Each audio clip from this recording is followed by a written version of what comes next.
To the rhythm of your love, the rhythm of your love. My love is so... Hi, welcome back. You're watching Omnibus Roundtable television show. I'm your host, Naima Latif, for the second half of the show founded by Morgan Carter, World's Conversation Starter. And we're here at the Robey Park Manor Funeral Home to talk about the business of funerals, but also the service. I'm here with Mr. and Mrs. Robey and their staff.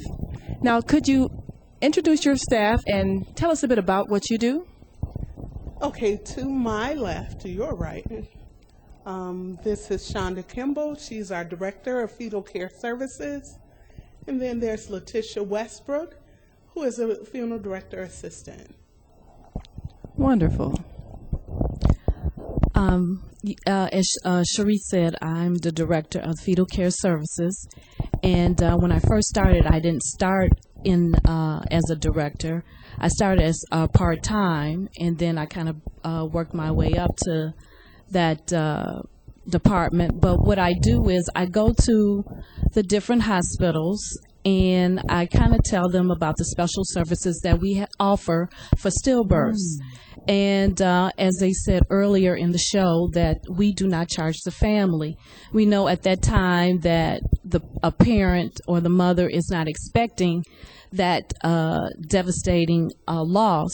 So we, as outreach or giving back to the community, to say that they don't have to pay. We don't have to. They won't be charged for this particular service. And also, we offer with that service a shadow box that we put together for the baby if the baby doesn't have any. If the mother doesn't have any clothes to put in the shadow box, we have clothes that will put in the shadow box, and we have a 1 hour service. If the mother wants the baby to be cremated, we will do that, or we will bury the baby too. Okay, I'm going to ask you, and you may have talked a bit about this before, but in terms of when a baby who is stillborn may be buried, if there is a miscarriage, maybe like at 6 or 7 months, is there a time period that you begin where you could actually have the ceremony for a child who does not make it to term or is stillborn? What's the earliest, I should ask you, that a child could have a funeral? As whenever they deliver the baby. 20, you want to answer? Ordinarily, it's around 21 weeks. 21 weeks, okay. Which is, 28 weeks, which is approximately 7 months. I see. 7 months. By that time, the fetus is large enough for viewing, large enough for embalming. I see. Because that's the key we have to remember.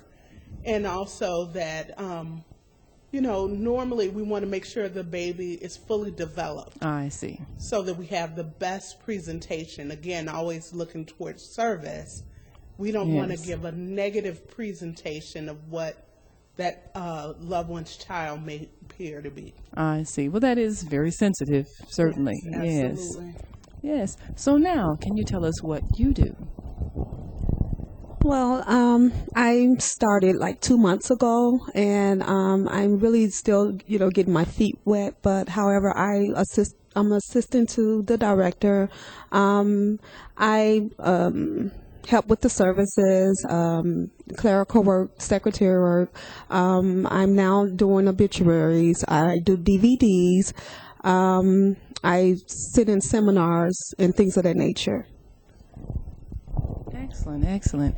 Now, one of the things that I noticed, and you all talked about the things that you prepare, the obituaries, even memorabilia and things like that. When you go into a family and you try to help them through the grief process, what kinds of questions do you ask them that would help them know how they can best serve you in terms of giving you things that you can work with? Now, the key for us, as we're trying to delve into that family's history and find out a little bit more information about their loved one, actually what we have discovered, just in asking questions and being concerned about their loved one, you would be surprised how the family opens up. Because you're concerned. You want to know about the person I love so dearly. Yes. So just in asking simple question, what was his favorite food? What did he do for hobbies? Things like that. It breaks the ice so that now it's not all about business. It's about, you want to know about my dad, you want to know about my mom. And we found by doing the DVD presentation that Tish works with for our services, by having the family go back through their photo albums, they can look, and then the family starts to reflect. Oh, that was Dad at the family reunion. That's when I graduated 8th grade. Oh, that was my kindergarten picture, and Dad came to my recital. So it gives the family an opportunity to reflect. Oh, that's wonderful. Another thing, too, that I want to add is we go to the family homes if they don't want to come out to the funeral home because they're grieving. And we find that when they're in a more relaxed atmosphere, it's pretty much like if you go ask a mother about her 5-year-old daughter. All you got to do is ask, and she's going to be telling you everything about her joy and her jewel. But on those instances where families come out to the funeral home, we always try to have these discussions over a cup of coffee and muffins that we serve here every day, you know, and it makes everybody relax, you know, so we can delve into their minds and just find out just who this person was. Now, I know that you all say you do grief counseling and so forth, but a lot of times people really need to mentally prepare for a death before it happens. What are some of the ways that you help people, especially if they've got an elderly person or a sick person, what are some of the ways you help them prepare for the inevitable and actually begin the process, whether it's pre-planning or whatever that case may be, before a person's demise? Well, one of the ways is pretty much people come to the reality themselves that, you know, Dad has been sick for some time, and it's normally every family has this responsible person that, you know, says, you know, well, this is eventually going to happen, so we have to start doing the responsible thing and start thinking about those times now, and that's when we have families come in and want to do pre-needs, and some of them don't have the funds, so we do try to investigate every way we can help our family. We have insurance companies that offer burial insurance, and in most cases there are very minimum questions that the insurance companies will ask, but just about everybody qualifies for it, and it's at a very minimum fee. One of the things that's unique about the insurance that we have managed to partner with, for most insurances, after you reach an age about 70 years old, you're considered uninsurable. Oh, yes, right. Well, with our insurance, or if you have too many health-related issues, you will not be insured. With the insurance that we offer through the funeral home, the company will insure the loved one up until age 90. Ooh. So Very good. quite a considerable amount of time after 70, because of course we all know people are living longer these days. So to only insure up to age 90, and then if you've had been diagnosed with any kind of heart disease or cancer chronic respiratory problems, then you're considered uninsurable. Yes. But I mean, with all of those conditions and medication and proper nutrition, of course, you can live for another 20 years, another Yes, you can. 30 years, Yes, you for that can. matter, as long as you take care of yourself. So why should those people be denied insurance? So we make it a goal. It's our priority to make sure when we say we're a full-service funeral home, that's what we mean. We're looking for those Wonderful. individuals when someone else say, well, it's nothing I can do. Well, we're the ones to say, well, give me a chance to look into it. Oh, That's what we want to do. excellent. Excellent, excellent.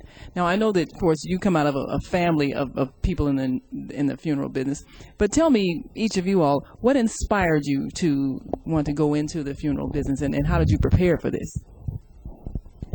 Well, it really wasn't that easy for me at first because, as Sharice had mentioned, funeral homes to me was like the spooky thing. But once I came over here and the atmosphere and the warm feeling that you get when you even enter this facility, it's totally different from the feeling that I had within. So I was able to overcome that, and that's one of the things that I was just really impressed with. And then working around here, as she stated, dealing with the families, the DVD, I see that tells a story that puts the families in a more peace mind about the whole situation, and it really helps them deal with their mourning. So that's what really impressed me at this time, along with other things, but I know we don't have that much time. Well, that's wonderful. Now, tell me, what inspired you to get into the funeral business, and how did you prepare for this job that Well, you have it now? started off with when I was a little girl. I used to, when you're in the car and you kind of driving down the street, I used to always wonder what's going on in those funeral homes. And so when I became an adult, I met this young man that he had a limousine service. And I needed a job at the time, so he hooked me up with Robey Park, not Robey Park, but Brown and Ross. And I started working there, and I was just answering the phone. And then from there, I started polishing the ladies' fingernails. I wasn't really scared. I'm not a real scary person. I started polishing the ladies' fingernails and helping them dress. And so I didn't have that eerie feeling. I wasn't scared. And so then from there, I started my own business, and then things kind of went downhill in the mortgage business. And I just happened to do an appraisal for Sharice, and she saw me, and she was looking for me to do another appraisal for her, and I wasn't really into doing appraisals anymore. I had kind of shut down. But at the time, she showed me her business card, and basically with funeral homes, it's family orientated. And so I said, I don't know if I'm gonna be able to get back into it, but by her showing me the card, I said, are you all hiring? And she said, well, I think so. But you have to talk to my husband. And so that's how it kind of started. So I didn't have to really prepare. I have a passion for people. I have a love for people in their mourning or when they're down, their lowest point. And if I can do something to uplift them or make them happy, that's what really, what I really enjoy doing. Oh, well, that's wonderful. Well, when you talk about, preparing people and the things you have to do with, the nails and the hair, that's really a science when you want to make a person presentable and give comfort to family and loved ones. What actually goes into the process of preparing someone for viewing? Naturally, there's always thorough preservation. That's the first and foremost if we're talking about a public viewing. And then one of the reasons why I love to request the photos, you see an actual photograph, hopefully as close to the person's demise as possible, so you get a true depiction of what that person appeared like in life. And our goal as a funeral home, as a funeral director and embalmer, is to make that person look as he looked, just at a peaceful state of rest. Yeah. That's our goal. And that way, when the family comes in to view their loved one, they have a good last memory of their family member. Naturally, there may be a person that needs a haircut or a shave, or you may need to do makeup and hair, things of that nature. But all of those things we look into to make sure that that person has a good last impression of their family member. Oh, that's so important. The sensitivity of that, because people do want to feel like this is how I remember them, and they look so peaceful. And you see people say things like that. They look in the cast and go, "Oh, doesn't he look natural?" But that's what you want. That's the goal. Yes. Now, one last thing before we wrap up. There are a lot of different services that go into the funeral business, and you mentioned the limousine service. Name some of the other kinds of support services that are involved with the funeral home and things that people need to be aware of. Well, there's also flowers, but and I can go on and on and on. But let me tell you one thing that's unique about this funeral home. We like to look at ourselves as a one-stop shop. Yeah. All you do is make the telephone call, and if you don't want to leave your house again, we'll come to your house. We will bring you pictures of flowers, pictures of caskets. So all you got to do is call. If you have somebody at the airport coming in from out of town, I'll send my limousine to pick them that's up. great. You don't do anything but just try to be about making your family whole, So and we'll confident take care of being it. here. And once again, we're at the Robey Park Manor Funeral Home in Chicago Heights. This is a place that you want to come for your final rest. I'm your host, Naima Latif, for the great Morgan Carter and his show, Omnibus Roundtable. We thank you for joining us. We'll see you again next week. Hi again. This is our large chapel. It is actually two chapels combined into one. This is Chapel 1 and Chapel 2. I'm actually standing in Chapel 1, and what we have here is we have a stained glass mural that was actually hand done in Rome and flown to the United States. We also have here, this is where we funeralize decedents. There's normally a casket here, but for video purposes, there's not right now. We show a DVD during the visitation portion of the service, which is what you see here on the big screen television. This is a decedent that we're funeralizing tonight. This is his family, and I have the volume turned down, but it's set to music, and it's showing his grandchildren, his children, and there's some pictures of him throughout his life. There's some pictures of him fishing, and from time to time, because he liked candy, you will see a candy bar flash on others. This is the view that you see when you come through our two front doors. This is the lobby area. We have the chandelier that you just saw, which is a pretty healthy investment. And then we have a marble fireplace that's actually one block of marble that was hand carved in Italy. Took the artist 2 years to hand carve it. So we're proud to own it, and we try to get into the Christmas season just a little bit. So we have a 12-foot Christmas tree that we try our best to be in the festive mood. And rolls, and there's water in the lounges daily. There's one lounge here, there is another one there. And as the camera keep panning, you will see some of the architecture in our funeral home. Again, these statues were imported and flown to the States to be part of the funeral home.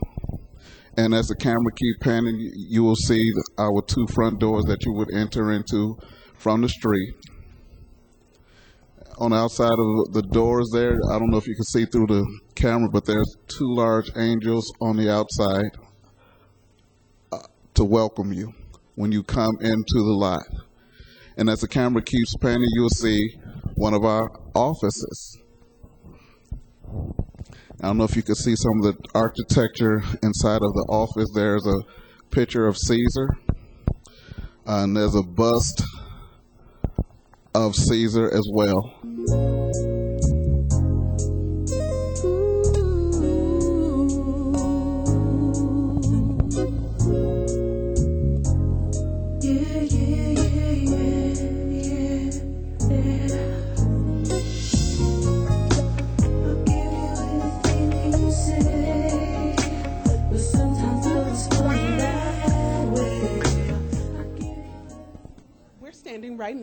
Lounge A at Robey Park Manor Funeral Home.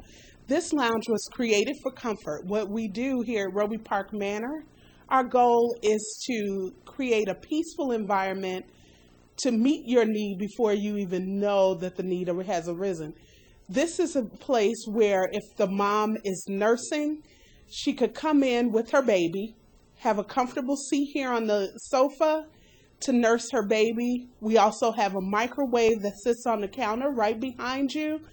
And that way, if she needs to warm up a bottle or if she needs to warm baby food, of course, it's there for the convenience for that family member. But we try to meet the need before the need even arises. And this is Lounge A of Robey Park Manor Funeral Home.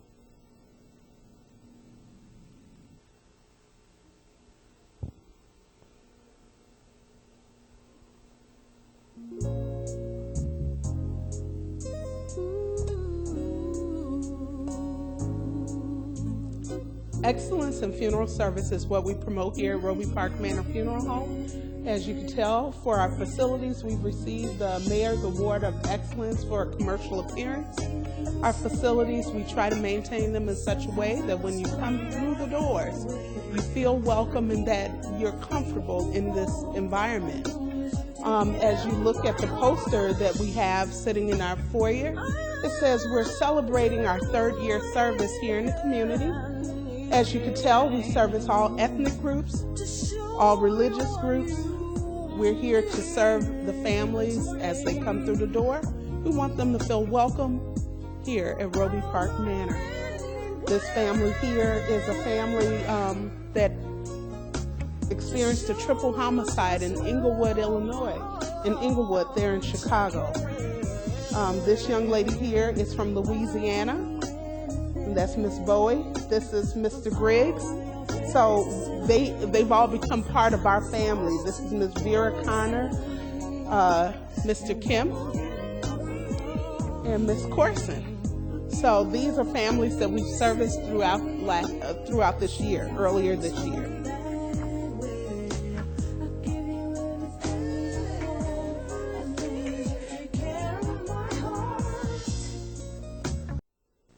This is Chapel 3, which we have our baby services here, our stillbirths, and sometimes we also have our small family senior citizens service here just as well.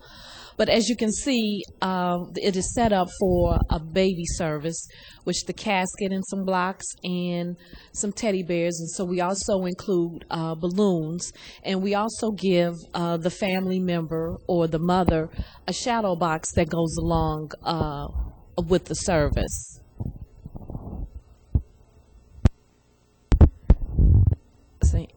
Want me to say something else? No?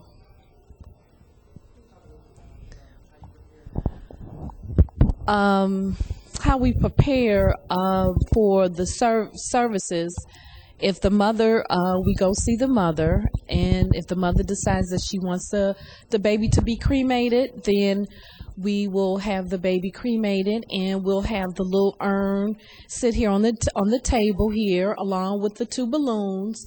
If it's a girl, we'll have pink or white. If it's a boy, we have blue or white. And we'll have an hour service. We start off with scripture, prayer, some some poems, some selections of songs, and then some encouraging words to the family. And then after we finish up with the encouraging words, then we will give the shadow box to the mother. A gift to letting her know or thanking her for being a part of selecting Robey Park Manor for her, selecting Robey Park Manor for using us to do the service for the loss of her baby. And then also this room can be, shall I go into what else? We also use this room for repast.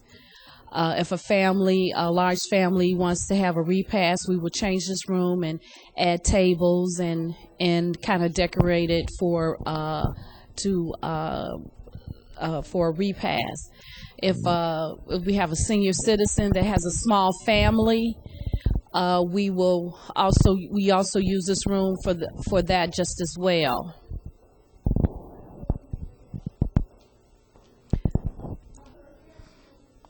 If the mother decides that she wants her baby buried, we will put the baby in the casket. If the baby is able to be seen, we will have an open casket for the baby. And so we kind of decorate it with teddy bears, and we don't use flowers because that's kind of overpowering the casket because of it being so small. But we do put balloons there to give that child image. Hi, I'm Jean Moore, and I have had the honor and pleasure of sitting here with Zinja, who has had the opportunity of going through pre-arrangements, and she's here on this evening to view her father's body.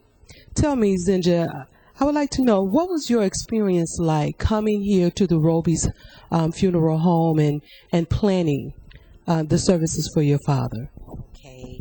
Now, basically, when I was introduced to the Robeys, immediately I just grasped to them. I grasped to them. They were very warm and kind. And from day one, when we started planning everything, they completely told me, you don't have to do much. We're going to do everything. And in the back of my mind, I was saying, well, no, I know I'm going to have to do, more than what they're saying. Mm-hmm. But and then as the days went by, they actually showed me and they proved me wrong. They relieved me from all the stress because, of course, during this time, you're like discombobulated and all kind of things is going through your head. You don't know where to start. But the Robeys, they have really, really came through for me, and I am very pleased.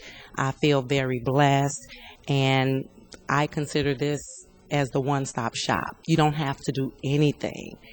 They completely take all the stress off you, and I love them. I feel as if they're my family, and I will have a lifetime connection with them. I'm really pleased. And it's amazing because in the earlier part of the interview, that is actually what Mr. Robey said, that this is a one-stop shop.